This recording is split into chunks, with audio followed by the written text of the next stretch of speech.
সামর্থ্যবান ব্যক্তিদের উপর কোরবানি করা কি সুন্নত নাকি ওয়াজিব এ বিষয়ে জানতে চাই। আল্লাহ রাব্বুল আলামিন সূরা কাউসারের 2 নম্বর আয়াতে কারিমার ভিতরে বলেন, ফাসাল্লি লিরাব্বিকা ওয়ানহার। প্রিয় নবী সাল্লাল্লাহু আলাইহি সাল্লামকে উদ্দেশ্য করে বলেন, আপনি আপনার একমাত্র রবের উদ্দেশ্যেই নামাজ কায়েম করুন এবং কোরবানি করুন।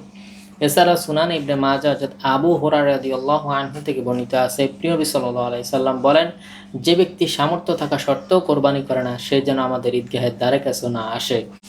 এছাড়া জামে তিরমিজিতে আছে ইবনে ওমর রাদিয়াল্লাহু আনহু থেকে বর্ণিত, তিনি বলেন, প্রিয় নবী সাল্লাল্লাহু আলাইহি সাল্লাম 10 বছর মদিনায় থেকেছেন এবং প্রত্যেক বছরেই তিনি কোরবানি করেছেন।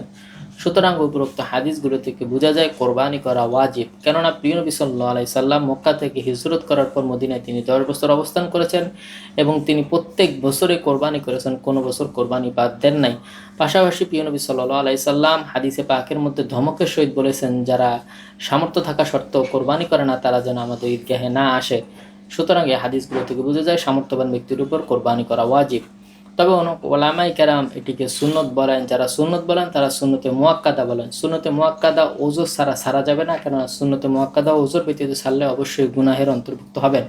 সুতরাং বোঝা গেল যে কোরবানি অবশ্যই করতে হবে যাতে সামর্থ্য আছে। যদি কেউ ইচ্ছাকৃতভাবে সামর্থ্য থাকা সত্ত্বেও কোরবানি না করে তাহলে অবশ্যই গুনাহগার হবে।